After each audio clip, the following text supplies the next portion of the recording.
네, 여러분 반갑습니다. 큐스타디 대학 미적분을 강의할 금태원 선생입니다. 자, 대학 미적분학이라고 하는 것은, 영어로 우리가 보통 calculus라고 하는데, 여러분 모든 대학 수학의 입문에 있어서 가장 기본이 되는 수학 중에 우리가 하나라고 볼 수 있답니다. 여러분들이 뭐 수학과를 지나간 학생은 말할 것도 없이 공대생 또는 여러분들 통계학과 또 상대를 갔을 경우에도 이 대학 미적분학은 필수 과목 중에 하나라고 볼 수 있겠죠. 그러니까 여러분들이 뭐 이 대학 미적분 그 원서 책을 보시면 알겠지만은 그 분량이 대단히 방대하답니다. 뭐 책마다 조금 차이 있긴 한데 무려 약 1600페이지 되는 엄청난 분량의 방대한 양을 담고 있답니다. 자, 우리가 이제 이 대학 미적분학에서 우리가 무엇을 공부해야 되냐면, 크게는 우리가 보통 이제 수열의 극한과 함수의 극한으로 이루어진 극한 부분을 우리가 공부해야 되는데, 이 부분도 결코 쉬운 부분이 아니랍니다.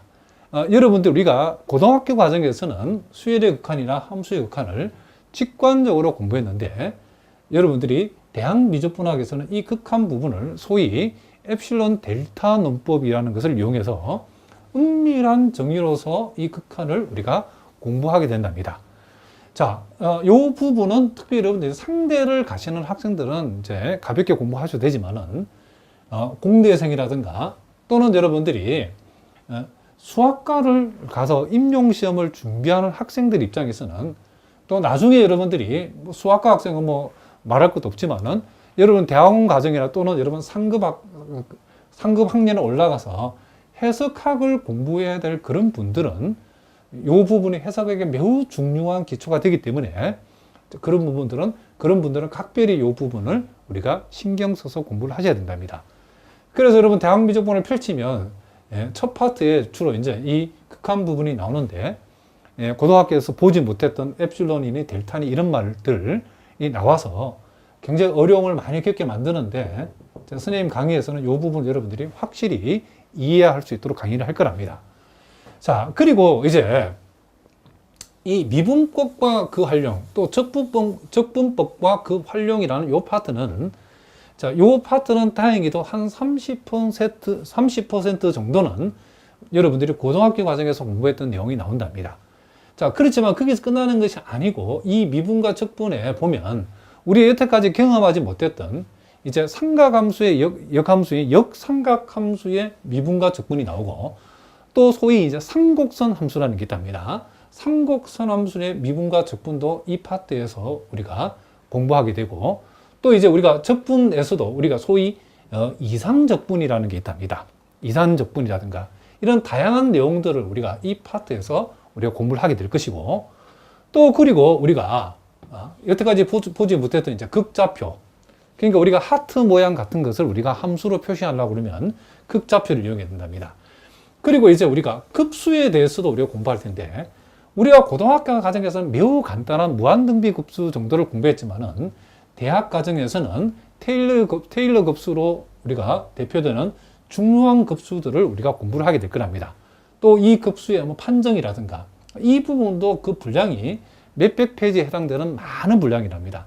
그래서 여러분들이 이 급수를 피해가면, 특히 우리가 상대에 가는 학생들도 이 급수 부분은 공부를 열심히 해 두셔야 된답니다. 우리가 경제 경영 수학 파트에 보면 이 급수를 이용하는 문제풀이들이 많이 나오기 때문에 이 부분도 특별히 신경을 써야 되겠죠. 그리고 우리가 뭐 벡터 함수에서 이제 공률이니 연륜이니, 요거 특별히 이제 공대를 가는 학생들은 특별히 신경 써야 되는데, 요게 물리학의 가장 기초가 되는 내용들이 여기에 많이 들어있답니다. 그래서 벡터 함수, 그리고 우리가 중요한 편도 함수하고 중적분, 굉장히 중요한 파트죠. 우리가 대학 미적분학 중에 가장 중요한 내용 중에 하나가 이 편도 함수하고 중적분인데, 우리가 고등학교 과정에서 전혀 배우지 않았던 내용이죠.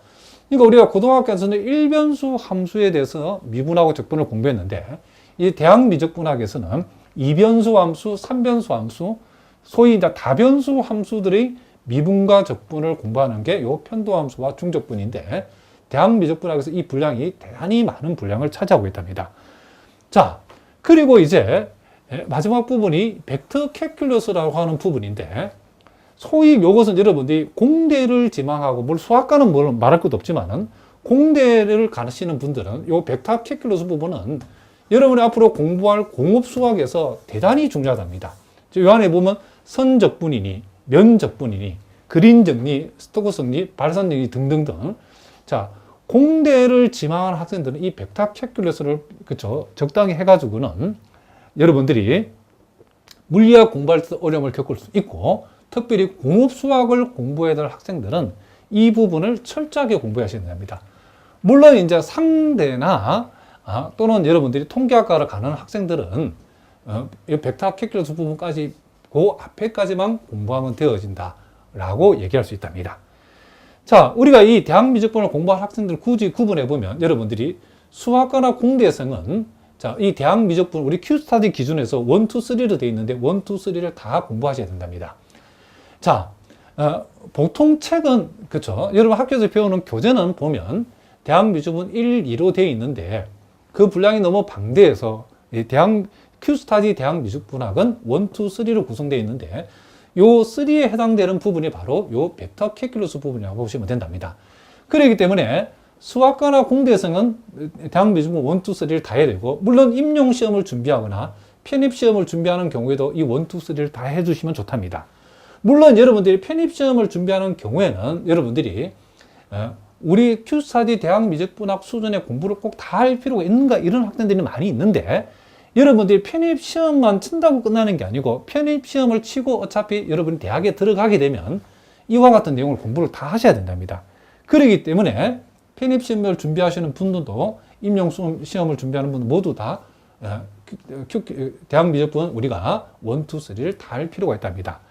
다만 여러분들 가운데 상대생이나 통계학과 학생, 그러니까 여러분 앞으로 이제 그쵸. 수리 통계학이라든가 계량 경작을 염두에 두고 또는 경제 수학을 염두에 두는 경우에는 요 벡터 캘큘러스 부분, 즉 대학미적분 3 부분은 굳이 하지 않으셔도 된답니다. 자, 무슨 말인지 아시겠죠?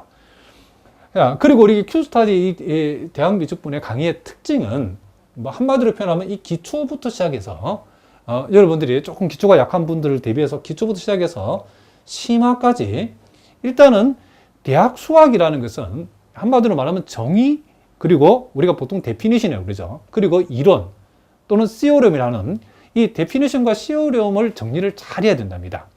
그래서 여러분들이 객관식 문제를 풀던 주관식 문제를 풀던 이 개념 부분, 그러니까 정의와 그쵸 이 이론 부분들을 시오렘 부분들을 데피니션과 시오렘 부분들을 잘 공부를 하셔야만이 뭐 주관식 문제 나오든 학교에서 객관식 문제가 나오든 또는 각종 시험에서 여러분들이 그 시험 문제를 풀 수 있는 실력을 키울 수 있답니다. 그래서 개념에 관해서 아주 기본적인 개념부터 심화된 개념까지 선생님이 강의를 통해 설명을 다 할 거랍니다. 그리고 그와 같은 그 형성된 그 실력을 가지고서 이제 실전 문제 풀이도 우리 Q스타디 여러분 교재를 펼쳐보면 아시겠지만은 대단히 많은 문제들이 수록되어 있답니다. 그래서 이와 같은 많은 문제 풀이를 통해서 여러분이 어떤 형태의 시험이라도 대비할 수 있도록 선생님이 훈련을 시킬 거랍니다. 자, 실제로 여러분들이 여타 우리가 시중에 대학미적분이라고 이렇게 이름 명칭이 붙여진 강의들이 있는데 사실은 무늬만 대학미적분 강의가 많답니다. 그 뚜껑을 열어버리면 고등학교 수준의 그쵸 미적분 강의를 수록해 놓고 이름은 무슨 대학미적분이라 되어 있는데, 대학미적분 강의는 실질적으로 이와 같은 대학 수학의 내용을 담고 있어야 진정한 의미에서 우리가 대학미적분 강의라고 우리가 할 수 있답니다. 자, 우리 Q스타디 안에 자 여태까지 수많은 학생들이 거의 몇만 명의 학생들이 선생님을 통해서 이 대학미적분 강의를 들었답니다. 왜 이렇게 많은 학생들이 우리가 전국에서 뭐 가장 많은 대학미적분을 듣는 학생들이 있다고 해도 사실은 거짓이 아니랍니다. 궁금하신 분들은 꼭 확인해 보시기 바랍니다. 자, 그렇게 많은 학생들이 이 강의를 찾는 이유가, 자, 여러분들이 강의를 선택할 때에 샘플 강의를 꼭 보라고 많이 선생님이 공장하는데, 샘플 강의를 보시면 왜 많은 학생들이 권태원 선생님의 강의를 찾는가를 여러분이 알 수 있답니다. 자, 무슨 말인지 아시겠죠? 자, 이제 본격적으로 여러분 교재에 나와 있는 내용을 우리가 한번 공부를 한번 해보도록 하겠습니다. 자, 여러분 교재에 정의 1, 자, 데피니션 1을 보니까 수열의 수렴에 대해서 지금 나와 있다는 것을 우리가 알 수 있답니다. 자, 우리가 고등학교 과정에서도 우리가 수열의 극한을 우리가 여러분들이 많이 계산을 해봤죠. 자, 우리가 여기에 예외에서 나와 있는 것처럼, 자, 리미트 n이 무한대로 갈 때에 n분의 2의 극한값이 뭐냐라고 얘기하면, 우리는 직관적으로 고등학교 과정은 이 값이 0이다라고 우리가 얘기를 했답니다. 그런데 이제 대학 수학에서는, 우리 대학 미적분학에서는 왜 n분의 2라고 하는 요 수열의 극한값이 왜 0인지를 수학적으로 증명을 한번 해보라 라고 얘기하면 이제 문제가 심각해지죠. 요놈의 극한값이 0인데 우리 보고 어쩌라고 이렇게 얘기할 수 있겠지만은, 이제 은밀한 의미에서의 우리가 수열의 극한의 정의, 또 우리 나중에 은밀한 의미에서의 함수의 극한의 정의를 여러분들이 반드시 공부를 하셔야 된답니다. 자, 물론 여러분 가운데에 이제 상대를 가거나 또는 이제 수학과라든가 어떤 공대라든가 그와 같은 과가, 그렇죠, 이과 계열이 아닌 경우에는, 자, 요 은밀한 의미에서의 극한의 정의는 여러분들이 가벼운 마음으로 듣고 지나가시면 되지만은, 여러분 앞으로 수학과를 공부하거나 혹시 여러분 상대생인 경우에도 또는 통계학과 학생인 경우에도 여러분 대학원을 진학해서 해석학을 공부해야 되는 경우도 있답니다. 앞으로 여러분들이 해석학을 공부를 해야 될 학생인 경우에는 또 반드시 요 은밀한 의미에서의 수열의 극한의 정의를 여러분들이 반드시 알아두셔야 된답니다. 자, 일단 우리가 한번 요 수열의 수렴의 정의가 수학적으로 우리가 과연 어떻게 되어 있는지를 우리가 한번 살펴보도록 하겠습니다. 자, 어려운 말로 되어 있는데 선생님이 한번 일단 읽어보겠습니다.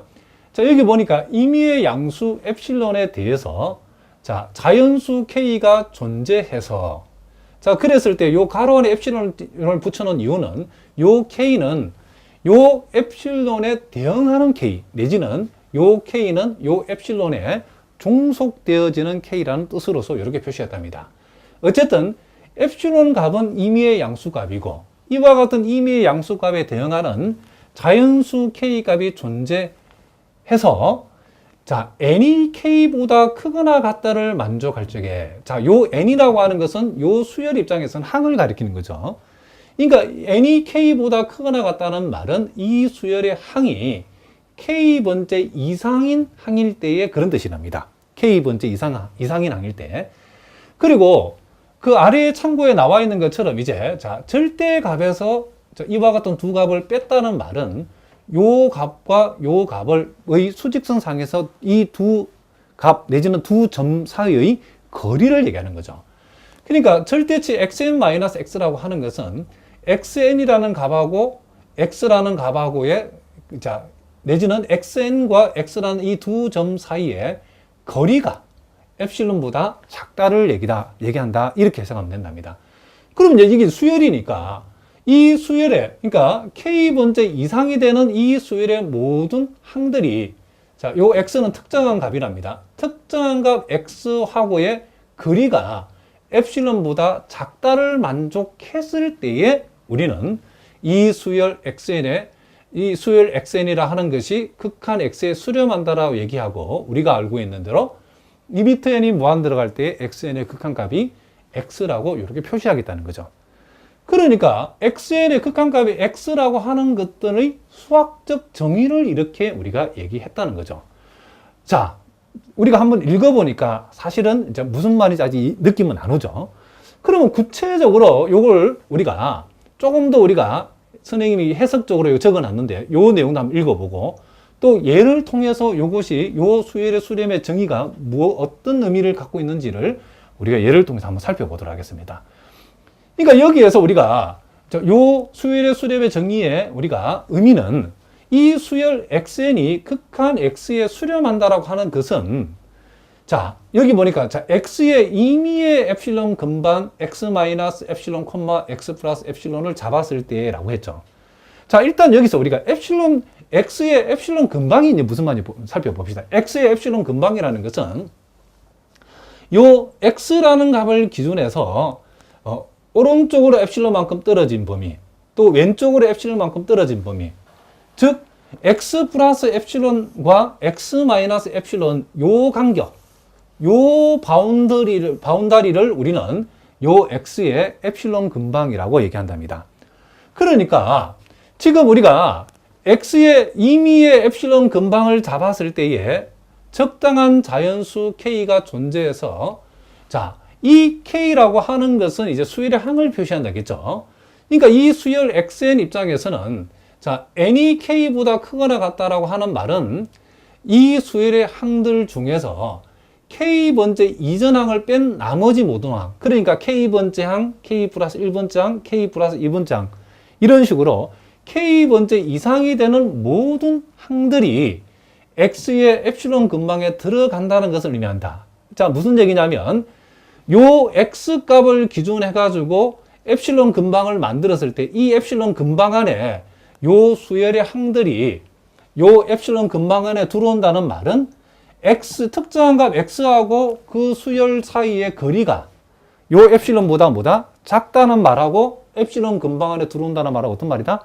같은 말이라는 것을 우리가 알 수 있다는 거죠. 자, 무슨 말인지 아시겠죠? 자, 이렇게 선생님이 얘기했지만 아직 여러분 가운데에 아마 이게 한 30% 내지는 40%밖에 느낌이 안 올 거랍니다. 자, 좀 어려운 얘기이기 때문에 이제 구체적인 선생님이 요 예를 잡아가지고 왜 수학자들이 수열의 극한의 수렴의 정의를 이렇게 정의했는가, 이런 메커니즘으로 정의했는가를 자, 구체적인 예를 가져서 선생님이 여기서 한번 설명해 보도록 하겠습니다.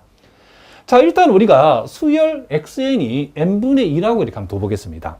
그럼 우리가 직관적으로 요 n분의 2의 극한값은 우리가 0이라고 한다는 사실을 이미 우리 고등학교에서 알고 있답니다. 그럼 이제 이걸 이제 우리가 요 정의에 맞추어서 이제 우리가 자, 요 예를 가지고 이 수열의 수렴의 정의를 왜 이렇게 했는지를 요 예를 가지고 우리가 한번 살펴보도록 하겠습니다. 자, 일단 여러분 보다시피 이 수열에 n 대신 1 들어가면 요 첫 번째 항이죠. 자, 첫 번째 항은 보다시피 2가 나왔고, n 대신 2 들어가면 두 번째 항이죠. 두 번째 항 1이랍니다. 자, 세 번째 항은 3분의 2가 되겠죠. 네 번째 항은 자, 4분의 2니까 2분의 1이 되겠죠. 자, 다섯 번째 항은 5분의 2가 될 것이고, 요 0이라고 하는 것은 요 수열 xn의 극한이죠. 극한값이죠. 극한값이죠. 0. 자, 이 극한값을 우리가 편의상 x라고 표시했답니다. 자, 이렇게 우리가 표시를 해놓고, 자, 여기에서 이제 우리가 한번 하나씩 생각해 보는데, 자, 요 xn의 극한값이 0이라고 하는 것을 이제 요 틀 속에서 우리가 이해를 우리가 한번 해보자는 거죠. 자, 그러면 여러분들이 이제 첫 번째 항과 먼저 두 번째 항 사이에, 즉, 이 사이에 어떤 값을 잡아도 상관없는데 적당한 값 하나를 잡아가지고 그것을 우리가 엡실론 값으로 잡겠습니다. 자, 엡실론 값은 임의의 값이니까 어떤 값을 잡아도 상관없답니다. 그러면 요 둘 사이에 만약에 우리가 엡실론 값을 1.5라 잡았다 칩시다. 자, 그렇게 되면 엡실론 값을 우리가 1.5라고 잡았다라고 하면, 자, 요거는 요 수열은 지금 수렴하는 수열이기 때문에, 그쵸? 요 정의대로 하자라고 하면 적당한 값 K값이 존재해서 그 K값 이상이 되는 모든 항들은 특정한 값 X하고의 거리가 지금 엡실론보다 작아야 된다는 거죠. 그 말은 우리가 X의 엡실론 근방에 들어와야 된다는 거죠. 그럼 우리가 엡실론 값을 여기다 잡았다는 것은 X의 엡실론 근방의 오른쪽 부분이 이렇게 되는 거죠. 지금 여기에서 이쪽 부분 이제 왼쪽은 의미가 없으니까 저 오른쪽만 생각하겠습니다. 자, X의 엡실론 근방이 엡실론 값을 1.5로 잡았을 때는 대략적으로 이렇게 된다는 거죠. 그러면 보다시피 첫 번째 항을 빼고 두 번째 항부터는 몽땅 다 요 엡실론 근방 안에 다 들어가죠. 엡실론 근방에 들어간다는 말은 자, n이 2보다 크거나 같다. 즉, 두 번째 항부터는 자, 절대값 xn 빼기 x가 요 값이 엡실론이죠. 엡실론보다 작다라고 하는 말은 지금 엡실론 근방 안에 이 두 번째 항부터는 몽땅 다 요 엡실론 근방 안에 두 번째 항부터는 다 들어간다는 얘기죠. 이 말이 이런 뜻이라는 거죠. 그럼 이러면 생각해 봅시다. 우리는 지금 엡실론 값을 1.5로 잡았는데 여기 1.7로 잡아도 같은 말이죠. 1.1로 잡는다 해도 역시 K 값은 2죠. 1.01로 잡는다고 엡실론 값을 잡는다 하더라도 역시 K 이퀄 2라는 값이 존재하고 이 두 번째 이상인 모든 항들은 엡실론 근방에 들어오기 때문에 이 틀을 만족한다는 것을 알 수 있죠. 즉, 요 틀을 만족한다는 걸 알 수 있죠. 그럼 일단은 요 첫 번째하고 두 번째 항 사이에 있는 모든 값들은 지금 요 틀을 만족하고 있다는 것을 알 수 있죠. 그리고 이제 두 번째하고, 자, 두 번째, 세 번째 항, 자, 요 둘 사이의 값 중에 적당한 값 4분의 3을 선택했다 칩시다. 그럼 이번에는 엡실론 근방이 이렇게 되어지겠죠. 그러면 우리가 엡실론 근방이 있죠. 엡실론이 지금 4분의 3일 때는 엡실론 근방 안에 이제 세 번째 항부터 다 들어오죠. 그죠? 그러면 적당한 값 K, 적당한 자연수 K 값이 3으로서 존재하죠. 그죠? 3으로서 존재하고 세 번째 이상인 모든 항들이 X하고 거리, 내지는 우리가 요 엡실론 근방 안에 지금 무슨 말이겠죠? 거리가 엡실론보다 작다는 말은 우리가 엡실론을 4분의 3으로 잡았을 때 엡실론 근방 안에 세 번째 이상인 항들은 몽땅 다 들어온다? 자, 그 말이나 특정한 값 X하고 세 번째 이상인 모든 항들 사이의 거리가 4분의 3보다 작다. 같은 말이죠. 요게 성립한다는 것을 알 수 있죠.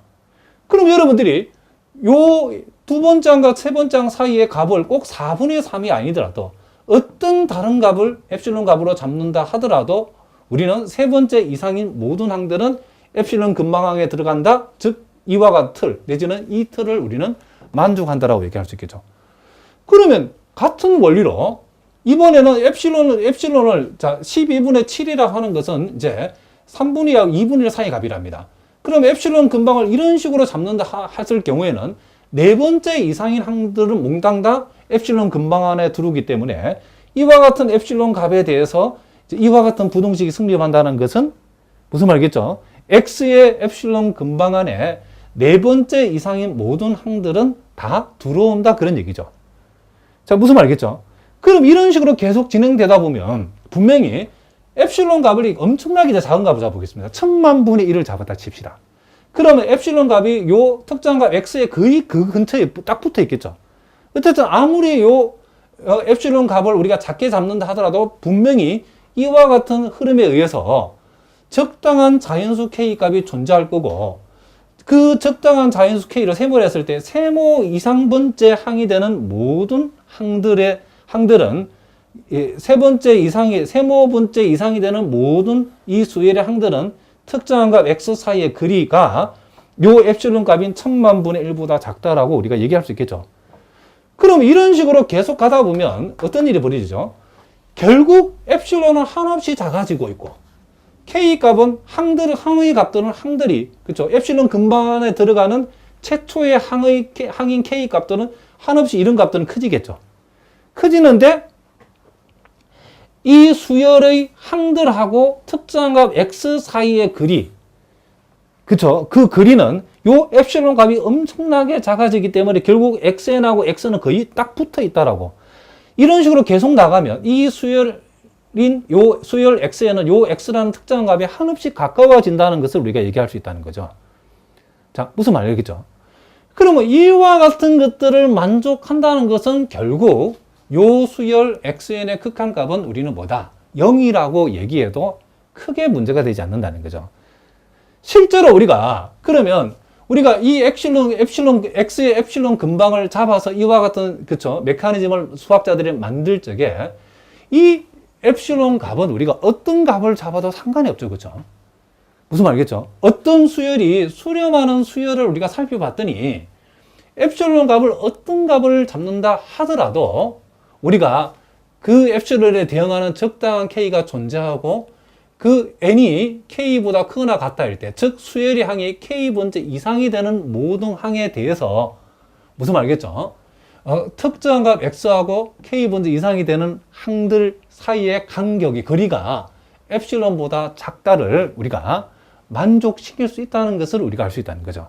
그래서 수학자들이 이 수열의 수렴의 정의를 이런 식으로 했다는 거죠.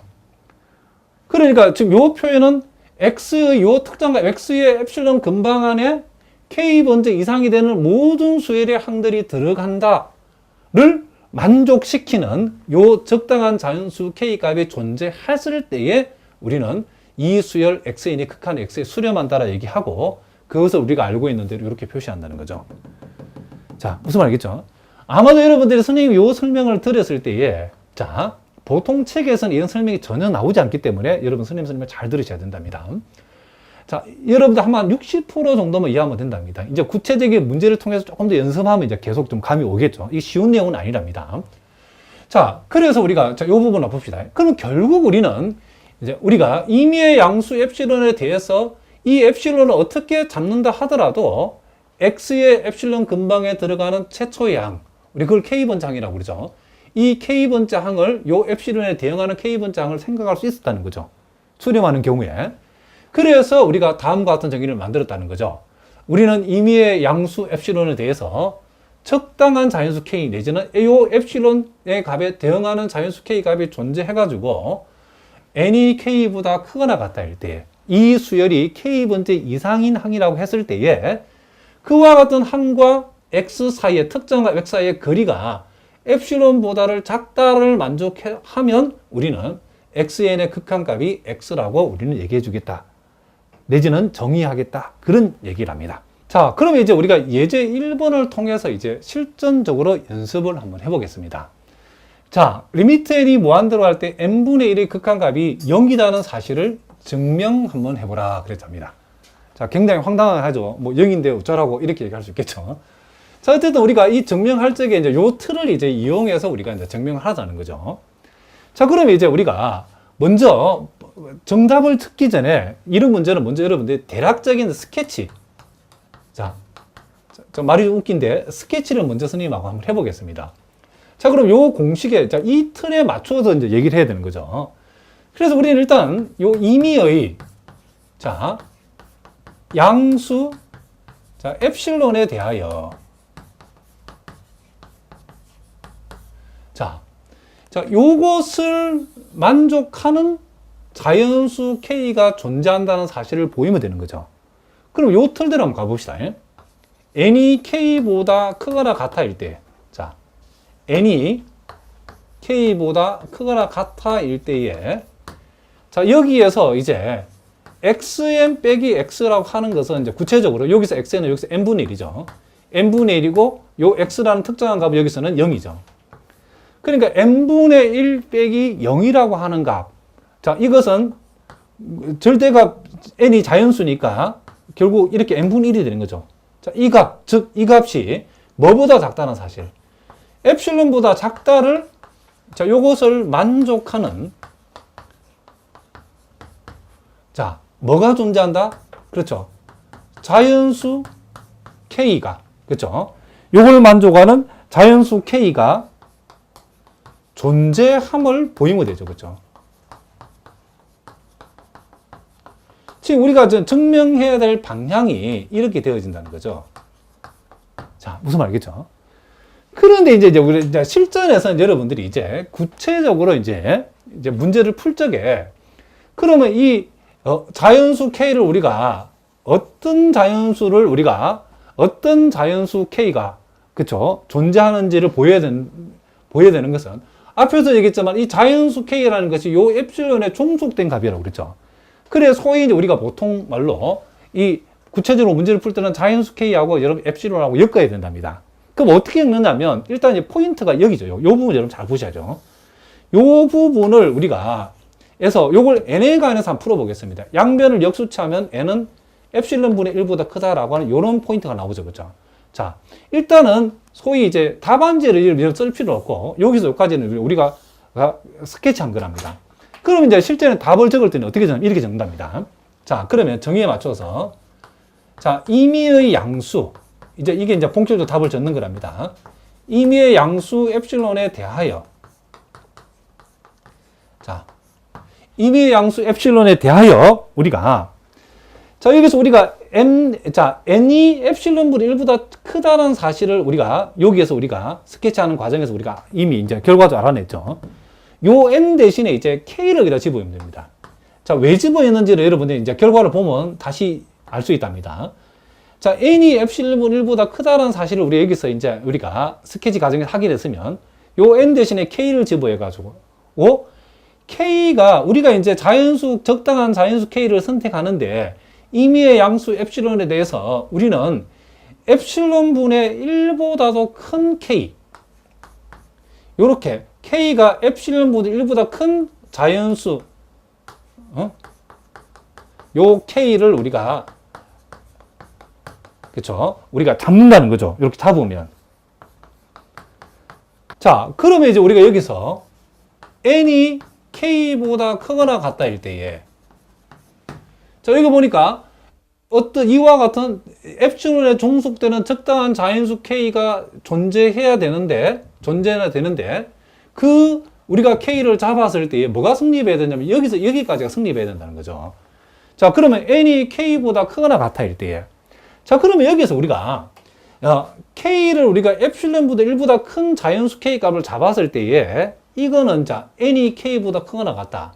K번째 이상, 그쵸? n이 K보다 크거나 같다는 말이 어떤 의미를 얘기하는지를 다시 한번 해석해 볼게요.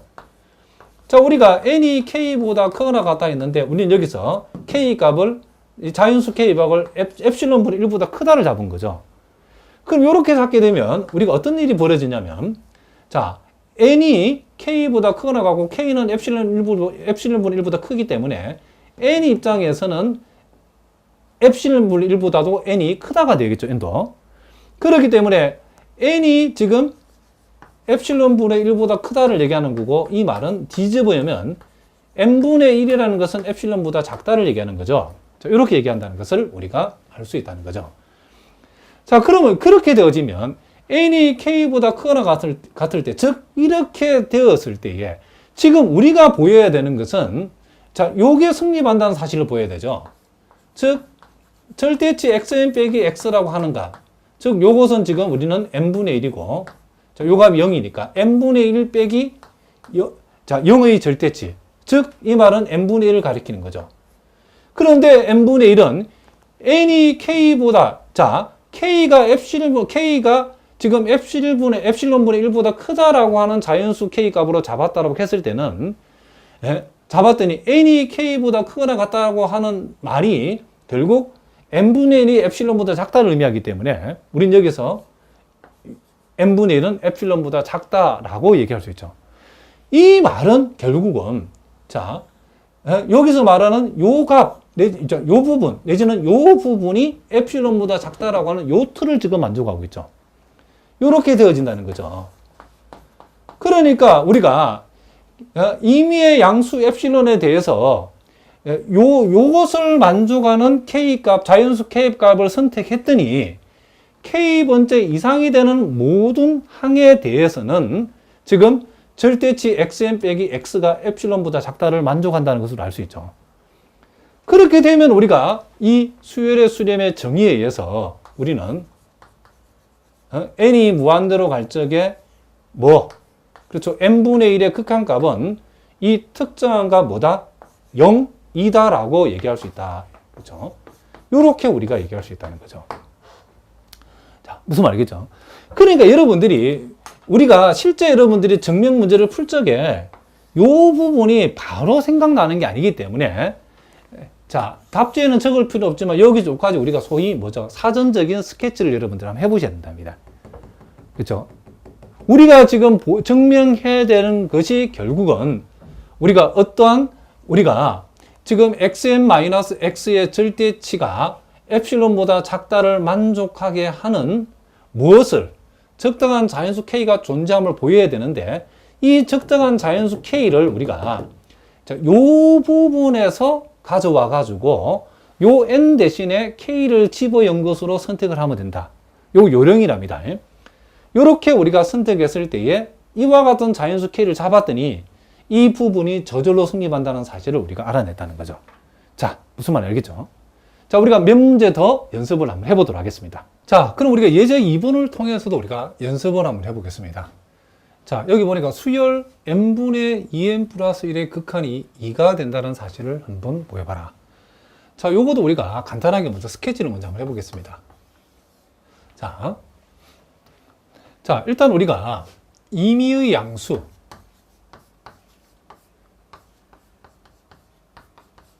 자, 요 임의의 양수, 자, 요 엡실론에 대하여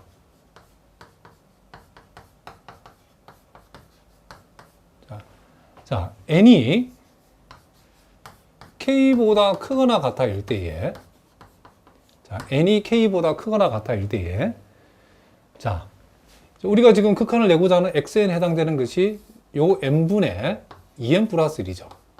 n분의 2n 플러스 1이고 그것의 극한값이 2라는 사실은 지금 요 수열의 항들이 k번째 이상인 항을 취했을 때에 요 특정한 값, 여기서 극한값이죠. 이 극한값 사이의 거리, 그러니까 두 개 빼서 절대값을 낸 값이 뭐보다 작다. 요 값이 엡실론보다 작다를 만족하는, 자, 요 값이 뭐보다 작다를 만족하는? 엡실론보다 작다를 만족하는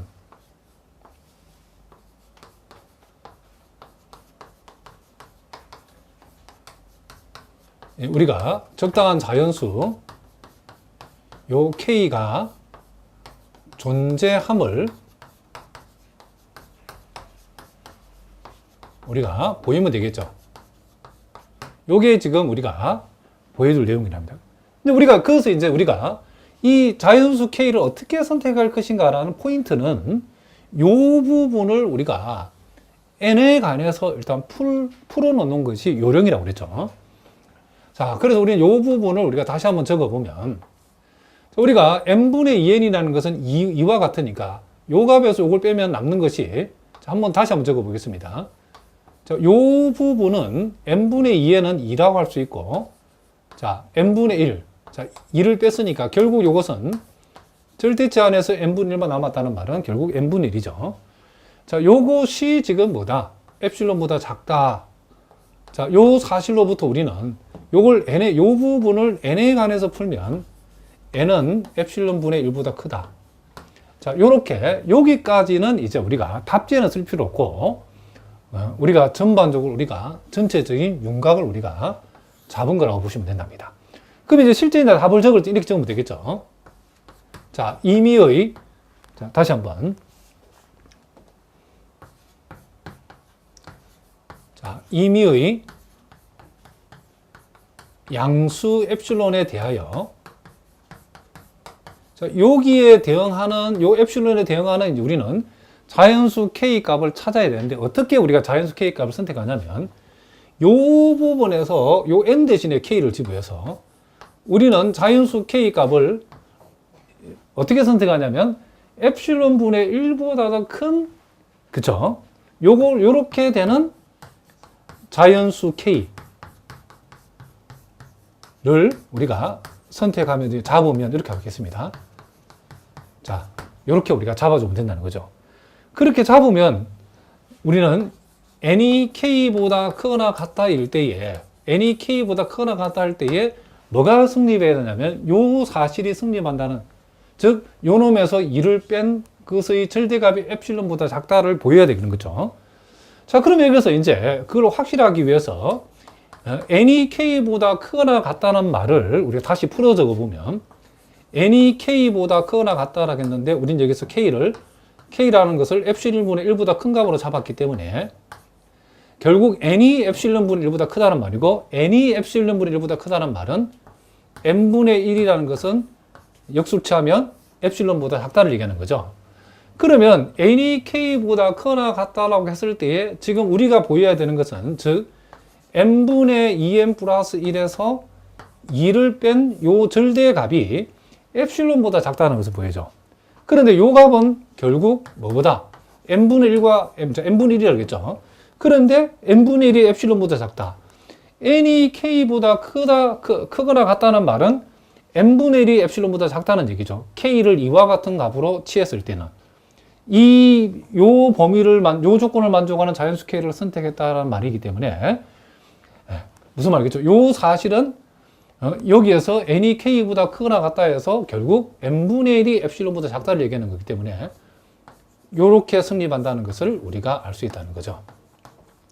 그러면 이제 우리가 수열의 극한의 수렴의 정의를 위해서 봤던 것처럼 임의의 양수 엡실론에 대해서 이와 같은 범위를 만족하는 자연수 k를 잡았더니 n이 k보다 크거나 같을 때에, 즉 수열 입장에서 k번째 이상이 되는 모든 항들, k번째 이상이 되는 모든 항들은 요 특정한 값 2하고의 그 거리가 엡실론보다 작다를 만족한다, 이런 뜻이죠. 내지는 2의 엡실론 근방 안에 k번째 이상이 되는 모든 항들은 2의 엡실론 근방 안에 들어온다는 바로 이 같은 말이죠. 그렇죠? 요렇게 되어지면 이제 수열의 극한의 정의에 의해서 우리는 무엇은 n이 무한대로 갈 적에 n분의 2n 플러스 1의 극한 값이 뭐가 된다? 그렇죠. 이다라고 우리가 얘기해 줄 수 있다. 이런 얘기를 합니다. 자, 무슨 말 알겠죠? 자, 그래서 여러분 이제 보통은 이제 여러분 실제 이제 문제를 풀 적에는 정확하게 이제 스케치 부분도 많이 쓰는 게 아니고 요 부분이죠. 그렇죠. 요 부분. 요 부분만 우리가 간단하게 스케치해서 우리가 n하고 엡실론이 어떻게 우리가 엮어야 되는가를 이해하고 요 n 대신에 k를 집어여 가지고 요런 것도 우리가 이렇게 적을 줄 알아야 된답니다. 자, 무슨 말 알겠죠? 이제 처음이기 때문에 선생님이 이제 정확하게 적었는데, 자, 그러면 이제 우리가 예제 3번 문제를 또 통해서도 우리가 한번 연습을 한번 해보겠습니다.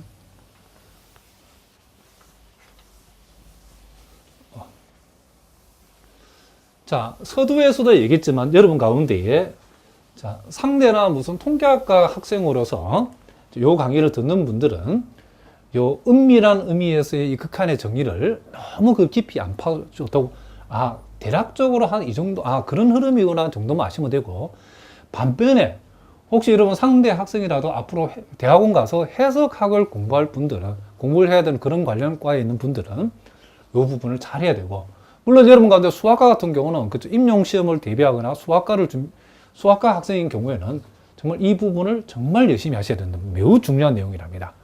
근데 공대생의 경우에도 그쵸, 너무 깊이 들어가지 말고 어느 정도 선에서 여러분들이 이해하는 정도로 이거 지나가셔도 된답니다. 자, 어쨌든 우리가 예제 3번 문제도 보겠습니다. 자, 이번에는 요 수열의 극한값이 0이 된다는 사실을 한번 이제 보여봐라 그랬답니다. 자, 요거도 우리가 일단은 이제 머릿속에서 이제 적당히 우리가 이제 스케치를 한번 해보겠습니다. 자, 우리가 결국 보여야 되는 것은 이제 임의의 양수 엡실론에 대해서 적당한 그쵸 자연수 k 값이 존재한다는 사실을 보여야 되는데, 어떤 자연수냐면 n이 k보다 크거나 같아일 때에 요 놈에서 요 0을 뺀 값의 절대값이 엡실론보다 작다를 만족하는 그와 같은 우리가 k 값을 잡아내야 되는 거죠. 자, 그래서 일단은 우리는 여기에서 자, 수열의 항에 해당되는 n분의 2 플러스 마이너스 1의 몇 승? n승이죠. 요 놈에서 우리가 0을 뺀 절대값이 자, 엡실론보다 작다는데 요걸 조금 정리해서 한번 적어 보겠습니다. 자, 우리가 요걸 요렇게 적게 되면 요것은 확실히 요렇게 적을 수 있겠죠. 요거는 n분의 3보다는 작거나 같다는 사실을 우리가 확실히 알 수 있죠. 자, 왜냐하면 n이 홀수일 때는 요게 n분의 1이 되고 n이 짝수일 때는 이게 n분의 3이기 때문에 요 절대치 안의 값은 확실히 n분의 3보다 작거나 같으면 확실하죠. 그러면 우리는 자, 여기에서 요걸 뺀 값이 n분의 3보다 작거나 같은데 요 n분의 3보다 작거나 같은 것이 뭐보다 작다? 엡실론보다 작다는 사실을 만족하도록 n과 엡실론을 엮으면 되죠. 지금 우리가 포인트는 요 놈에서 특정한 값이 0을, 극한값 0을 뺀 값의 절대치가 우리는 뭐보다 작다? 엡실론보다 작다는 사실을 우리가 보여야 될 거니까. 그럼 여기에서 이제 우리는 요 부분을 우리가 n에 관해서 풀어준다겠죠. 그러니까 양변에 역수치하면 이렇게 되어지고, 그럼 요것을 우리가 양변에 또 3을 곱하면 결국 n은 엡실론물의 3보다 크다라는 요 사실을 우리가 힌트를 알아냈죠. 자, 그러면 이제 본격적으로 답을 한번 적어보겠습니다. 임의의 자, 역시 양수 자, 엡실론에 대하여 자, 우리가 이제 어떤 k를 선택해, 자연수 k를 선택해야 되냐면 요 n 대신에 k를 집어해 가지고 엡실론분의 3보다도 큰 자, 큰 자연수 k를 자, 잡으면 자, n이 k보다 크거나 같다일 때에 자, 요게 이제 어떤 의미인지를 우리 다시 한번 풀어서 한번 적어 보겠습니다. 자, 우리가 k 값을 엡실론분의 3보다 큰 값으로 k 값을 우리가 자연수 k 값을 잡았다고 하면 자, n이 지금 k보다 크거나 같은데 k 값을 엡실론분의 3보다 큰 값으로 잡았다는 말은 n 입장에서는 자, 요 부분을 우리가 엡실론에 관해서 풀면 양변을 역수를 취하고 그리고 양변에 우리가 3을 곱해버리면 결국 n분의 3은 엡실론보다 작다라고 하는 말이 요 말 속에 포함되어 있는 거죠. 무슨 말이겠죠? 그러면 n이 k보다 크거나 같을 때에 우리가 지금 증명하고자 하는 것은 자, 절대치 n분의 2 플러스 마이너스 1의 n승에서 0을 뺀 거. 자, 요 값이 지금 엡실론보다 작다임을 확인시켜줘야죠. 그런데 일단 요 값은 일단 n분의 3보다 작거나 같다라고 했는데 n분의 3이 지금 엡실론보다 작다를 만족하기 때문에 결국 임의의 양수 엡실론에 대해서 k 값을 엡실론분의 3보다 큰 자연수 값으로 선택을 했더니 n이 k보다 크거나 같을 때에 요 값에서 0을 뺀 절대값이 엡실론보다 작다를 만족시켰죠. 그럼 우리가 수열의 수렴 내지는 수열의 극한의 수렴의 정의에 의해서 우리는 리미트 n이 무한대로 갈 적에 n분의 2 플러스 마이너스 1의 n승의 극한값이 뭐가 된다? 0이라는 사실을 보인 셈이다. 이런 얘기를 합니다. 자, 무슨 말인지 아시겠죠? 자, 계속해서 우리가 예제 이제 4번 문제도 우리가 한번 살펴보는데, 자, 요 예제 4번에 나와 있는 이 두 문제는, 자, 여러분들이 조금 어려운 문제인데, 보고 이해하는 정도로만 여러분들이, 그쵸? 처음부터 안 보고 뭐 바로 풀 수 있다. 이 정도는 아닙니다. 매우 어려운 문제인데, 자, 요 문제는 일단 선생님이 풀어준 풀이를 보고 이해하는 정도만 되면 좋겠다. 이런 얘기를 합니다. 자, 먼저는 보니까, a가 1보다 크다일 때에 수열 an분의 1은 0에 수렴한다는 사실을, 그러니까 요 a의 n승분의 1의 극한이 0에 수렴한다는 사실을 한번 어떻게 하라? 증명을 한번 해보라 그랬죠. 자, 요거는 여러분들이 대단히 어려운 문제이기 때문에 선생님이 푸는 풀이를 이해하면 된다. 자, 이렇게 우리가 목표를 한번 잡아보겠습니다. 일단 우리가 여기서 a가 1보다 크기 때문에 우리가 만약에 여기에서 요 a라고 하는 값을 1 플러스 b라고 두면, 자, 물론 여기서 요 b라고 하는 것은 0보다 큰 값으로서 1 플러스 이렇게 a를 b라고 이렇게 우리가 둘 수 있겠죠. 자, 이렇게 우리가 두게 되면 a의 n승이라고 하는 것은 1 플러스 b에 뭐가 된다? 분명히 n승이 되어진다는 것을 알 수 있죠. 그런데 우리가 여러분들이 요거도 우리 한번 여러분 고등학교 때 배운 내용인데 혹시 모르는 분들은 참고로 알아두는 게 1 플러스 x의 n승하고 1 플러스 nx하고 비교를 하게 되면 요 두 개를 우리가 비교했을 때는 항상 요 값이 요 값보다 크거나 같다라고 하는 거죠. 이런 부등식을 우리가 일종의 절대 부등식이라고 그러죠. 자, 왜 그런지 모르는 분은 여러분들이 학습 질문을 통해서 질문해 주시기 바랍니다. 자, 우리가 보통 요걸 우리가 복리라고, 은행 이자 입장에서 요걸 우리가 단리라고 하는데, x가 만약에 이율인 경우에, 어쨌든 복리는 단리보다도 우리가 크다라고 우리가 기억해 두셔야 된답니다. 그래서 우리가 1 플러스 b의 n승하고 1 플러스 nb를 우리가 이렇게, 그쵸? 1 플러스 nb를 비교했을 때에는 요 값이 요 값보다 항상 우리가 크다는 사실을 우리가 알고 있어야 된답니다. 자, 무슨 말 알겠죠?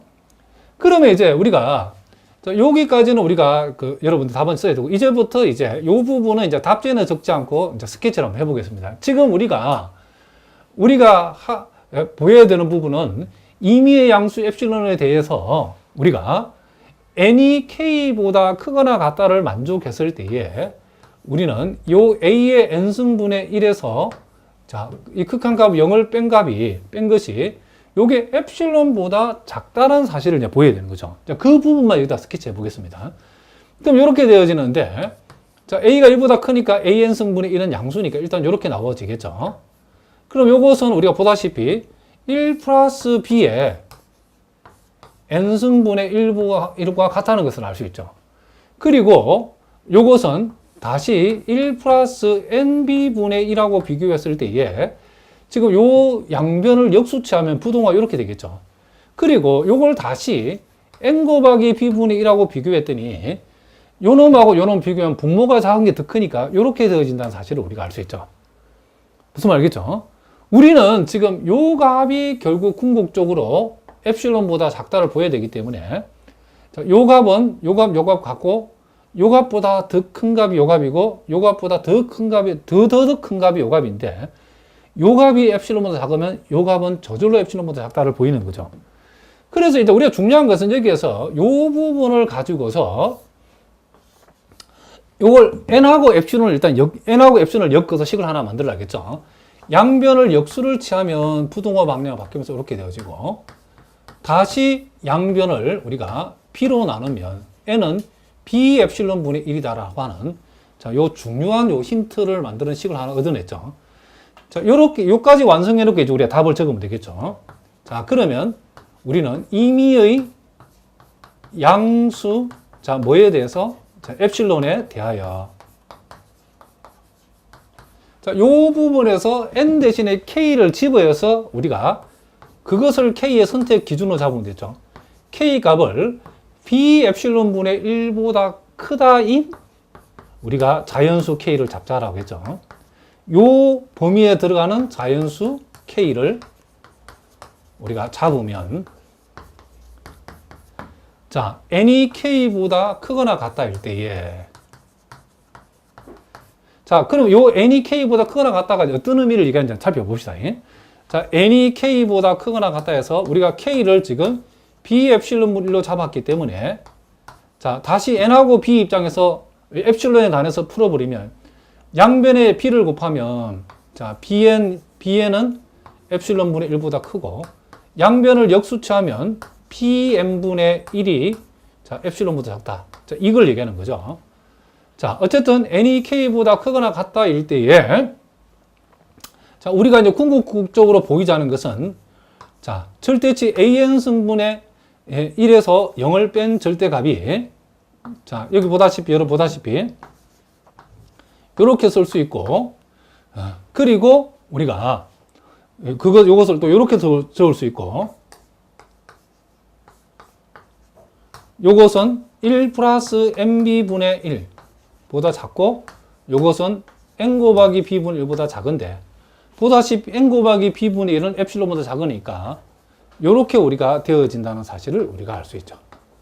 그러면 결국 우리가 자, a가 1보다 크다 이 때문에 a를 1 플러스 b로 잡고 우리가 거기서 이와 같은 식을 얻어내고, 결국 이제 임의의 양수 엡실론에 대해서 k를 이와 같은 범위에 해당되는 자연수 k 값으로 잡았더니 n이 k보다 크거나 같다일 때, 자, 그 말은 이것을 의미하고, 요 전제에 의해서 우리는 요 xn, 수열 xn에 해당되는 요 부분에서 0을 뺀 값의 절대값이 엡실론보다 작다는 사실을 만족했다. 이 말은 k번째 이상이 되는 모든 수열의 항들은 무슨 말이겠죠? 요 0이라고 하는 요 특정 값을 중심으로 하는 엡실론 근방 안에 그 모든 항들이 들어온다. k번째 이상 다 들어온다.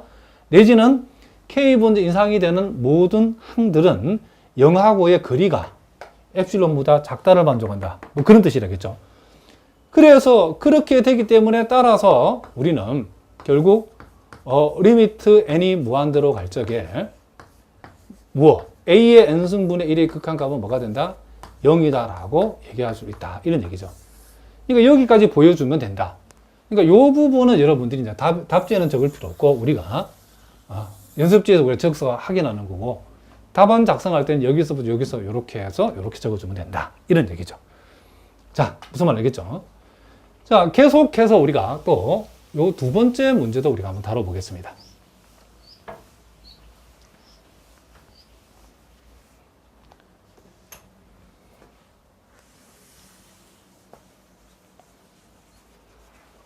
자, 이번에는 절대값 r이 1보다 작다를 만족했을 때에, 지금 여러분 보다시피 여기서 r n승의 극한값이 0에 수렴한다는 사실을 한번 보여봐라, 증명해보라.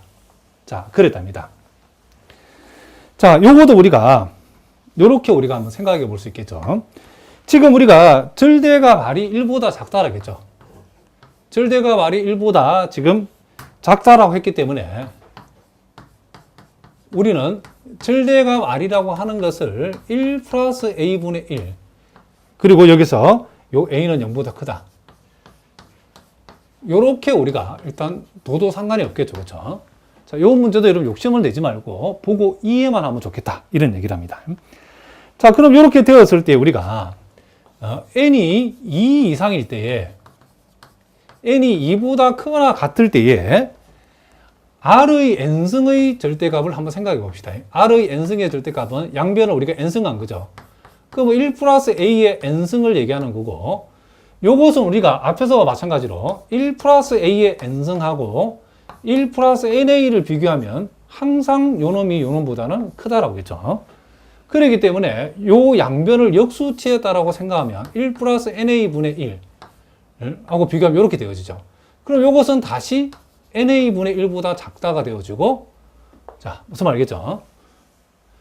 자, 그리고 우리는 여기에서 지금 우리가 필요한 것은 여기서 지금 엡실론보다 이걸 작다라고 하는 것을 우리가 이제 확인하려고 하는 거예요. 자, 한 번 더 적어 보겠습니다. 일단 요까지만 확인해 놓고, 그러면 지금 우리가 지금 확인해야 되는 건 뭐냐면 Rn승의 극한값이 0에 수렴하는 사실을 보이는 거기 때문에 요걸 요렇게 적을 수 있고, 요거는 곧, 그쵸? 쭉 와가지고 결국 뭐보다 작다? na분의 1보다 작다가 되기 때문에 여기에서 우리가 이제 엡실론보다 요놈을 작다라고 하는 거. 요걸 우리가 생각할 수 있겠죠.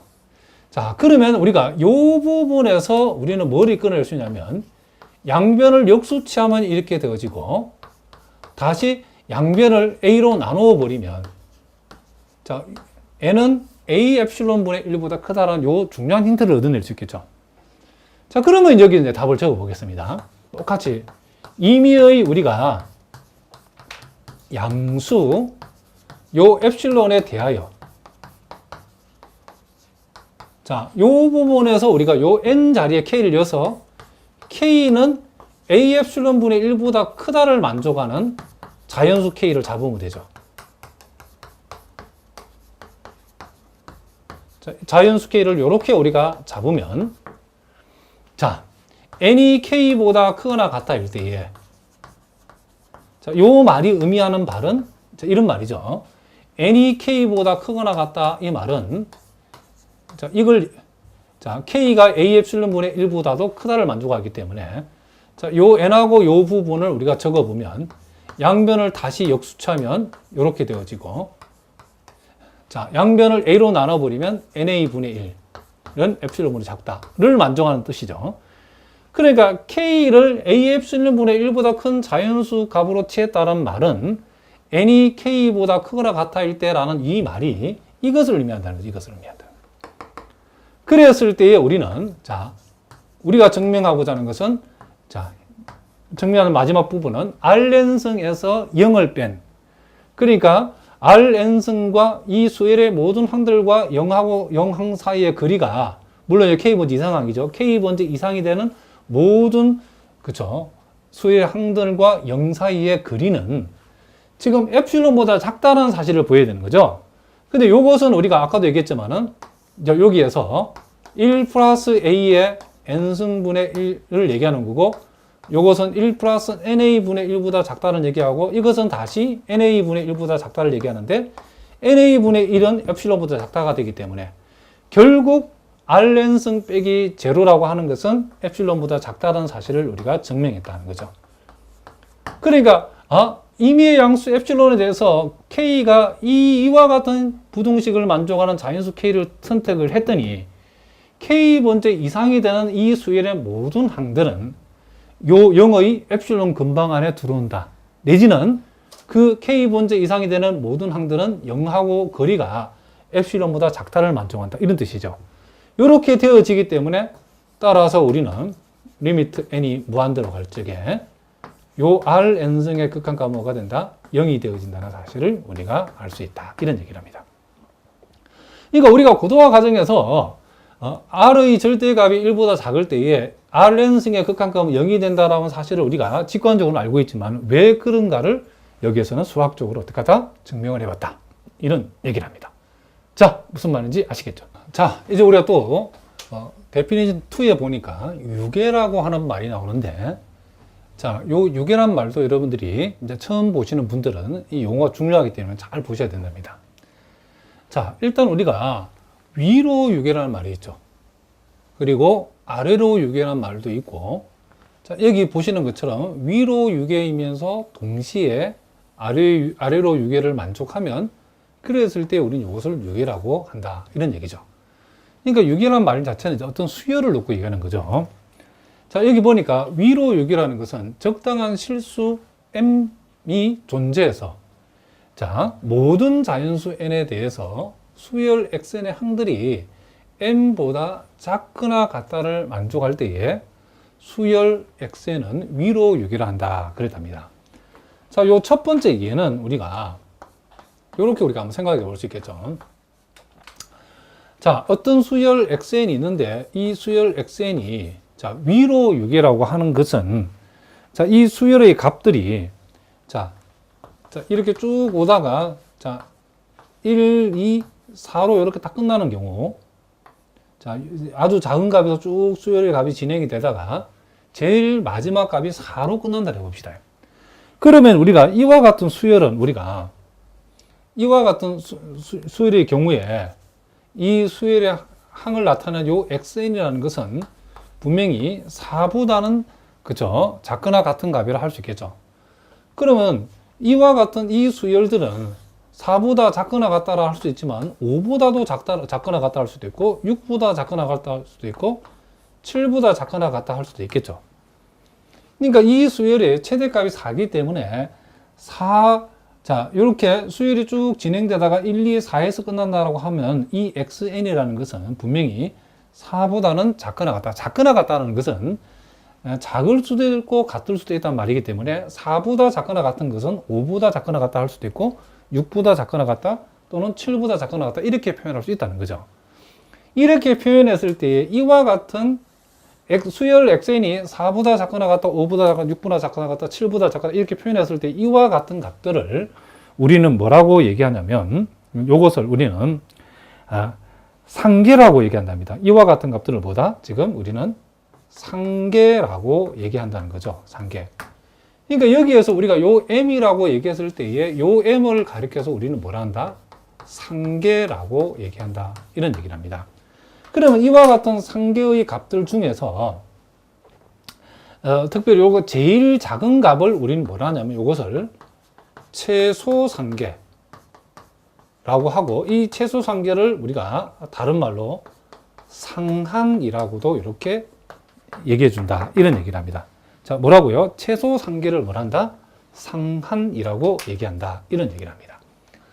자, 그래서 우리가 수열 xn이 모든 수열 xn의 모든 자연수 n에 대해서 xn이라는 것은 이 수열의 모든 항들이 m이라는 값보다 작거나 같다라고 표현했을 때에 요 m을 가리켜서 상계라고 하고 실제 상계는 이와 같은 값들을 이 예에서는 상계라고 한다는 거죠. 상계 중에 제일 작은 것을 우리는 최소 상계라고 하고 그 최소 상계를 이 수열 xn 입장에서는 상한이라고 불러준다. 어쨌든 이렇게 표현되는 수열 xn을 우리는 위로 유계라고 얘기한다는 거죠. 자, 그리고 우리가 또 두 번째, 자, 아래로 유계인 얘는 수열 xn이 이와 같이 이렇게, 자, 첫 번째는 2, 두 번째는 4, 세 번째는 뭐 예를 들면 8. 자, 이런 식으로 우리가 이 수열이 진행된다고 했을 때에 분명히 이 수열 xn이라고 하는 것은 분명히 요 수열 xn이라고 하는 것은 요 2보다도 크거나 같다 할 수 있고 1보다 더 크거나 0보다 더 크거나 같다 이런 식으로 2보다 작은 모든 값들보다는 크거나 같다라고 얘기할 수 있겠죠.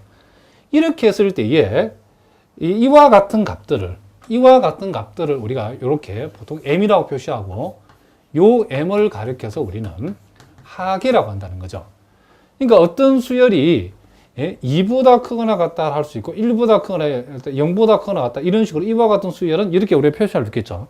이랬을 때 이와 같은 값들을 우리는 뭐다? 하계라고 한다는 거죠. 하계.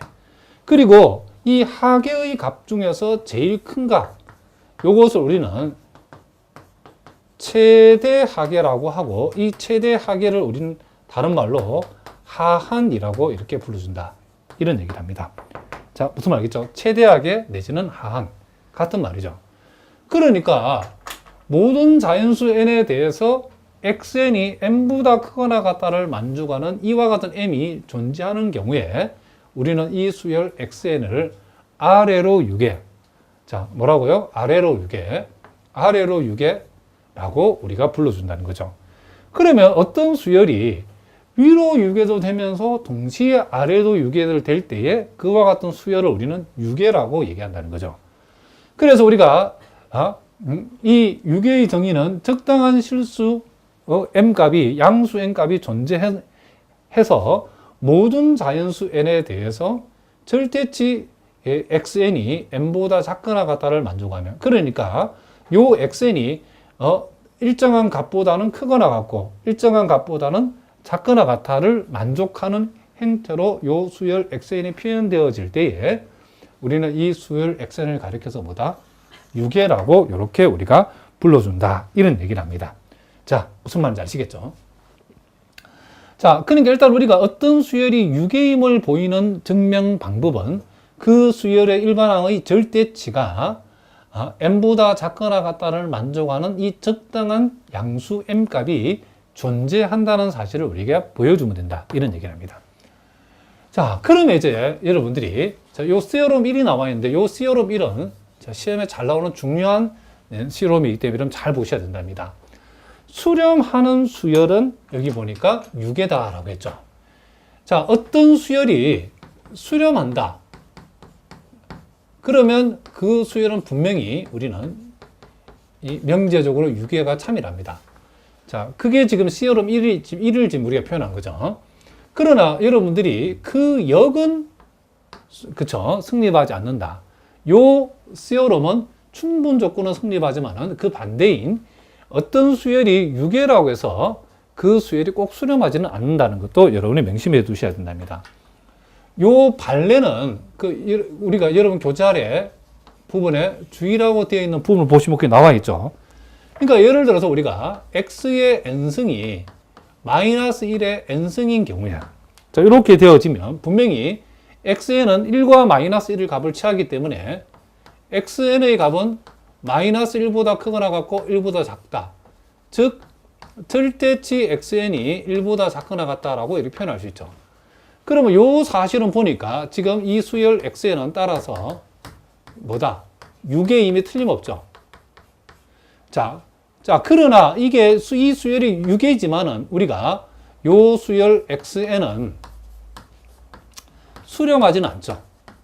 마이너스 1의 n승의 극한값은 존재하지 않기 때문에 수렴하지는 않는다는 것을 우리가 알 수 있다는 거죠. 그래서 일단은 결론부터 먼저 외울 때에 수렴하는 수열은 유계임이 틀림없다는 거. 요거는 맞는 말이죠. 그러나 어떤 수열이 유계라고 해서 꼭 수렴하는 것은 아니다. 자, 그 반례가 지금 여기에 보여주고 있다는 이런 얘기를 합니다. 자, 그러면 이제 우리는 왜 그러면 수렴하는 수열은 유계인가를 증명하는데 요 증명이 시험에 잘 나오기 때문에 잘 보셔야 된답니다. 자, 우리가 어떤 수열 xn이 수렴하는 수열이라고 했으니까 만약에 그 수열을 우리가 xn이라 하고 그 수열이 극한 x에 수렴한다라고 가정을 해보자는 거죠. 수렴하는 수열이 있으니까. 즉, 리미트 n이 무한 들어갈 때 xn승의 극한값이 x라고 해보자는 거죠.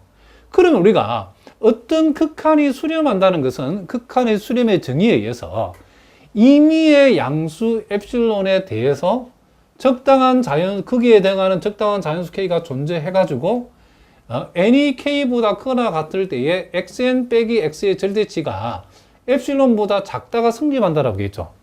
그러면 그 임의의 양수값 중에서 우리가 특별히 그 임의의 양수 엡실론 값 중에서 1을 선택한다 해도 여전히 성립해야 되겠죠. 그렇죠? 이 수렴의 정의가. 그러면 우리가 임의의 양수 엡실론 값 중에서 이 수열 xn은 x라는 값이 수렴한다라고 전제가 되어 있기 때문에 엡실론 값 1을 선택한다 하더라도 요 엡실론 이퀄 1에 대응하는 우리가 적당한 자연수 k 값이 반드시 존재해야 되겠죠. 그리고 n이 k보다 크거나 같을 때에 xn 빼기 x의 절대치가 엡실론 값에 해당되는 요 1보다 작다가 반드시 성립해야 되겠죠. 자, 이제 그 다음을 보기 전에는 여러분들 요걸 한번 보죠. 여러분들이 고등학 과정에서 우리가 A의 절대치하고 B의 절대치를 뺀 값하고 A-B의 절대치를 비교했을 때는 항상 요 값이 요 값보다는 뭐다? 크거나 같다는 사실. 이런 우리가 절대 부등식 공식 우리가 알고 있답니다. 자, 죽어도 모르는 사람들은 또 여러분 학습 질문 게시판을 통해 질문해 주시기 바랍니다. 그러면 이제 우리가, 자, 그런데 xn의 절대값에서 x의 절대값 뺀 값은, 자, 요 절대 부등식의 원리에 의해서 xn 빼기 x의 절대치보다는 작거나 같다는 것을 알 수 있겠죠. 그런데 n이 k보다 크거나 같을 때 요 부등식이 성립해야 되기 때문에, 즉 epsilon이 1일 때에 epsilon 대신 1을 대입한 값도 성립해야 되기 때문에, 자, 요 결과에 의해서 결국, 자, 요 값은, 자, 요 값보다, 자, 요 값은 요 값보다 크고 하고 다시 1은 요 값보다 크다는 이와 같은 부등식 성립했죠. 그러면 요 놈이 1보다 작다 해서 우리는 요 마이너스 절대값 x를 이항시켜서 이와 같은 식을 얻어낼 수 있죠. 그럼 이것을 우리가 다시 정리해보면 n이 k보다 크거나 같을 때 결국 이와 같은 부등식이 성립한다는 거죠. 즉 n이 k보다 크거나 같을 때에 절대치 x의 n승은 절대치 x 플러스 1보다 작다라고 하는 이 부등식이 성립한다는 거죠. 자, 그런데 여기에서 우리가 m이라고 하는 값을, 자, 요 max라는 표시는 여기에 들어있는 값들 중에서 제일 큰 값이다, 그런 뜻이랍니다. 자, 요 라지 m이라고 하는 요 값을 이와 같은 값들 중에 최대치를 우리는 라지 m이라 했다는 거죠. 그러면 이 라지 m 이제 구체적으로 봅시다. 뭔지. 이 보니까 요 주어진 수열에 1항부터 k-1번째 항까지의 절대치들하고, 자, 여기서까지는 1항부터 k-1번째 항까지 절대치죠. 그럼 요거는 뭐냐면, 자, 요거는 봅시다. 자, 여기서 n이 k보다 크거나 같다는 것은 이 수열에 있어서 k번째 이상이 되는 항들을 나타내는 거죠. 자, 요 말이 전제됐다는 것은. 그러면 이 수열 xn에서 k번째 이상이 되는 항들의 절대치들은 항상 절대값 x 플러스 1보다 작다라고 했죠. 무슨 말이겠죠? 그러면 요 값은 뭘 얘기하는 거죠? 요 값은 지금, 자, k번째, 자, 이상인, 그쵸? 모든 항들의 절대치보다 큰 값이죠. 그죠? 그 큰 값이 바로 요 절대치 x 플러스 1이라는 거죠. 자, 요 말이 무슨 말인지 아시겠죠? 요 n이 k보다 크거나 같다라고 됐다는 것은, 자, 요 수열의 항들 중에서 k번째 이상이 되는 모든 항들의 절대치보다는, 절대치들이 요것보다는 작다 했으니까 요 값은 k번째 이상인 모든 항들의 절대치보다 큰 값이죠. 그리고 요거는 1항부터 k-1번째 항까지의 절대치죠. 그럼 한번 생각해 보자는 거죠. 그러면 이와 같은 값 중에 제일 큰 값을 선택을 했다. 자, 제일 큰 값을 선택했다 칩시다. 그러면 예를 들면, 자, 이와 같은 값 중에 실제로 만약 이 값이 제일 크다라고 하면, 그럼 이 값은 1항부터 k-1번째 항까지 모든 항들의 절대치보다 큰 값이라는 얘기죠. 요 값이 여기 선택된다는 것은. 무슨 말이겠죠? 그런데 얘는 원래 그 나머지 모든 항들의 절대치보다 큰 값이니까 이 수열 전체에서 제일 큰 값이죠. 그죠? 이 수열 전체의 절대치 값 중에서 제일 큰 값이죠. 그러면 모든 자연수 n에 대해서 이게 성립하겠죠. 또 만약에 요 m 값이, 자, 이 값들 중에서 만약 예를 들어 요 놈이 제일 큰 값이다 생각해 봅시다. 그럼 요 놈이 제일 큰 값이면 이 두 번째 항이 얘를 제일 크다.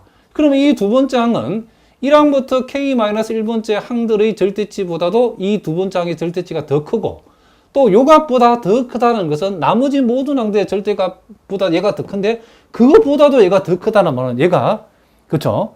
이 수열 xn의 모든 절대값의, 그쵸? 절대치들의 값들보다도 얘가 제일 크다는 얘기죠. 그쵸? 어쨌든 이와 같은 원소들의 모임에서 최대치를 선택하게 되면 그것은 이 수열 xn의 모든 절대치보다도 요 m이 더 큰 값이라는 것을 알 수 있죠. 무슨 말 알겠죠? 그러면 우리가 결과적으로 따라서 절대치, 이 수열 xn의 절대치가 n보다 작거나 같다를 만족한다는 거죠. 그러면 유계의 정의에 의해서 지금 모든 수열의 절대값보다도 절대값이 m보다 작거나 같다를 만족한 이와 같은 m이 존재한다는 것은 결국 유괴의 정의에서 이 수열 xn은 뭐가 된다? 유괴가 되어진다는 것을 우리가 알 수 있다. 이런 얘기죠. 자, 무슨 말인지 아시겠죠? 자, 이제 마지막으로 예제 5번 문제를 통해서 우리가 배웠던 수열음을 확인해 보겠습니다. 자, 수열 xn이 n 플러스 2분의 2n 플러스 5라고 했을 때에 자, 이 수열이 유괴임을 어떻게 해라? 한번 증명을 한번 해보라. 그랬답니다. 자, 요 수열이 유괴임을 증명하려고 하면 일단 요 수열이 일단 이 수열의 극한이 우리가 수렴함을 보이고 자, 그리고 그 다음에 이제 수렴하는 수열은 유괴다는 사실을 우리가 보이면 된답니다. 자, 우리가 이제 직관적으로 봤을 때, n이 무한대로 봤을 때에, 요게 이제 무한대분의 무한대니까, 요 놈의 극한값이 2라는 것은 이미 우리가 고등학교 배운 내용대로 알고 있답니다. 자, 그러면 이제, 그러면 여기 이제 증명 문제니까, 요 xn의 극한이, 자, 이 극한값이 요 2가 된다. 즉, xn이 극한 2에 수렴한다는 사실을 이제 우리가 수학적으로 이제 보여야 되겠죠. 그렇게 보이기 위해서는 이제 우리가 요 부분을 일단 우리가 먼저 스케치를 해봐야 되겠죠. 즉, xn에 해당되는 n 플러스 2분의 2n 플러스 5에서 요 일정한 값, 극한값이죠. 이 극한값 2를 뺀 것의 절대치라고 하는 것이 에플론보다 작다를 만족해야 되겠죠. 자, 이 작다를 만족하는 이제 우리가 적당한 자연수 k가 존재한다는 사실을 이제 보이면 되는 건데, 그렇게 하기 위해서 일단 우리는 xn 빼기 2의 절대치가 엡실론보다 작다를 일단 둬보겠습니다. 그렇게 하면 우리가 자, 요 n 플러스 2분의 지금 2n 플러스 5는 2 플러스 n 플러스 2분의 1로 고칠 수 있고 요 2를 지워버리면 결국 요것은 요것과 같죠. 그래서 우리가 요 값을 엡실론보다 작다로 뒀더니 여기에서 우리가 양변을 역수를 취하고 그리고 n에 관해서 풀어봤더니 n은 엡실론분의 1 빼기 2보다 크다라고 되어 있죠. 그래서 이 부분을 우리가 나중에 이제 활용할 거랍니다. 자, 그러면 이제 구체적으로 적어보면 임의의 양수 엡실론에 대해서 우리가 요 n 대신에 k 값을 집어해서 k가 엡실론분의 1 빼기 2보다 크다를 만족하는 우리가 자연수 k 값을 우리가 잡아봤더니 자, n이 k보다 크거나 같아일 때에 자, 그럼 이 말이 의미하는 바가 n이 k보다 크거나 같다는 말은 k가 지금 이만큼보다 크기 때문에 결국 n이 이만큼보다 크다는 말이고 요 마이너스 1을 이항시키면 n 플러스 2가 엡실론분의 1보다 크다는 말이고 양변을 역수치했더니 n 플러스 2분의 1이 엡실론보다 작다라고 하는 것. 자, 요것을 우리가 의미한다는 것을 우리가 알 수 있죠. 그렇게 했을 때에 자, 결국 n이 k보다 크거나 같다일 때에 우리가 이것을 만족하는 적당한 자연수 k를 잡아봤더니 xn 빼기 2의 절대값, 즉 n 플러스 2분의 2n 플러스 5 빼기 2라고 하는 것이 여기에서 지금 n 플러스 2분의 1이라겠죠. 이것이 n 플러스 2분의 1은 엡실론보다 작다는 요 전제에 의해서 지금 결국 xn 빼기 2의 절대치가 엡실론보다 작다를 만족하게 되는 거죠. 그러니까 결국 임의의 양수 엡실론에 대해서 이 부등식을 만족하는 적당한 자연수 k를 선택했더니 k번째 이상이 되는 모든 항에서 2의 엡실론 근방 안에 k번째 이상이 되는 모든 항들이 들어온다. 내지는 2하고 k번째 이상이 되는 모든 항 사이의 거리가 엡실론보다 작다를 만족했다는 거죠. 그렇기 때문에 일단 우리는 n이 무한대로 갈 때 xn의 극한값이 2가 되어진다. 즉 xn이 극한 2에 수렴한다는 사실을 우리가 일단 증명을 했답니다. 자, 그러면 이제 그 다음은 이제 우리가 수렴하는 수열은 유괴임을 보이면 되겠죠. 자, 우리가 앞에서 이제 수열 xn이 극한 2에 수렴한다는 사실을 증명했죠. 그러면 극한 2에 수렴한다고 했기 때문에 우리가 임의의 양수 엡실론 값 중에 우리가 엡실론 값을 1을 선택한다 하더라도 우리가 아래와 같은 식이 성립해야 되겠죠. 즉 엡실론 1에 대응하는 적당한 자연수 k가 존재해서 n이 k보다 크거나 같다일 때에 절대치 xn 빼기 2의 값이 1보다 작다. 이 1이 지금 엡실론이니까 엡실론보다 작다가 반드시 성립해야 되겠죠. 왜? 지금 수열 xn이 극한 2에 수렴했기 때문에 수열 xn의 극한 이에 수렴한다는 말은 임의의 양수 엡실론에 대해서 적당한 자연수 k가 존재해가지고 n이 k보다 크거나 같을 때의 요 절대값이 엡실론보다 작다를 만족해야 되는데 우리는 그 많은 임의의 엡실론 값 중에 구체적으로 1을 선택한 거랍니다. 1을. 그렇기 때문에 이게 성립해야 되겠죠. 그럼 우리가 절대 부등식의 성질에 의해서 xn의 절대값하고 2의 절대값 뺀 값은 xn에서 2를 뺀 절대값보다도 이게 요 값이 요 값보다 작거나 같다를 만족하고, 그리고 요 위에서 지금 요 값이 1보다 작다 했으니 결국 요 값이 1보다 작다가 되어지겠죠. 그 사실로부터 우리는 xn의 절대치가 요 2를 이항시키면 3보다 작다라고 하는 이와 같은 결과가 나온다는 거죠. 그럼 요걸 이제 정리해보면 결국 n이 k보다 크거나 같을 때에 xn의 절대값이 3보다 작다를 만족하는 셈이다. 이런 얘기를 합니다. 그러면 여기에서도 자, 우리가 요 3의 의미는 어떤 의미냐면 k번째 이상이 되는 모든 항의 절대치는 3보다 작다, 그런 뜻이죠. 자, 다시 한번 n이 k보다 크거나 같을 때에 xn의 절대치가 3보다 작다는 말은 k번째 이상이 되는 모든 항들의 절대치는 적어도 3보다는 작다는 얘기죠. 그러면 우리는 여기에서 이제 이 m이라고 하는 이 일정한 값을 우리는 이와 같은 놈들로 구성되어 있는 값들 중에서 최대치라고 두면, 즉 구체적으로 봤더니 1항부터 k-1번째 항들의 절대치하고 k번째 이상이 되는 모든 항들의 절대치보다 더 큰 값인 3을 모아놓고 이와 같은 값 중에 가장 큰 값을 m이라고 하면 모든 자연수 n에 대해서, 즉 xn의 모든 수열 xn의 모든 항들의 절대치는 적어도 요와 같은 값들 중에서 가장 큰 값을 선택한 것을 m이라 했을 때는 m보다는 작거나 같다라고 얘기할 수 있죠.